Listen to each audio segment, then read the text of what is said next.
tout d'abord, une aventure folle ce matin. Celle de lancer une maison d'édition en pleine crise économique. C'est le pari des éditions 7e ciel installées à Beaugency qui ont ouvert en plein confinement.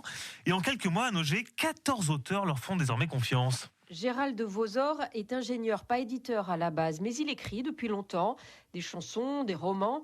Quand l'an dernier, sa maison d'édition a fermé, il a décidé de créer la sienne, pas seulement pour continuer à écrire, mais aussi pour un auteur en particulier. C'est une rencontre avec un auteur malien qui cherchait depuis un certain temps une maison d'édition. Je me suis dit à un moment, de toute façon, il ne va pas trouver. Et si un jour il veut être édité, il faudra que quelqu'un l'aide. Je lui dis toujours, c'est de ta faute. Le monde de l'édition n'est pas simple, il le sait, mais le modèle économique a beaucoup évolué ces dernières années, ce qui rend l'aventure un peu moins risquée. C'est vrai que si on se lance dans une édition classique, la pression de 500 ou 1000 livres à la première impression, si on n'a pas derrière les reins solides au niveau financier, ça va être très très compliqué. Là, dans notre cas, on profite justement de ce qui existe aujourd'hui. On travaille en impression à la demande et donc le risque est quand même fortement diminué au niveau financier. Mais il a fallu se faire connaître. Les réseaux sociaux pour cela ont beaucoup aidé. À l'arrivée, il compte 600 livres vendus en 2020 malgré la situation sanitaire, 9 ouvrages édités, 14 auteurs et une ligne éditoriale qui tient en un mot la bienveillance. On n'est pas du tout dans le développement personnel, ce sont vraiment des romans qui peuvent parler de choses sérieuses, mais dont l'aboutissement, c'est pas nécessairement une fin heureuse, mais en tout cas, il y a un message positif à la sortie. Sur les couvertures, l'œil est attiré par les illustrations colorées, souvent créées par les auteurs eux-mêmes ou des amis artistes.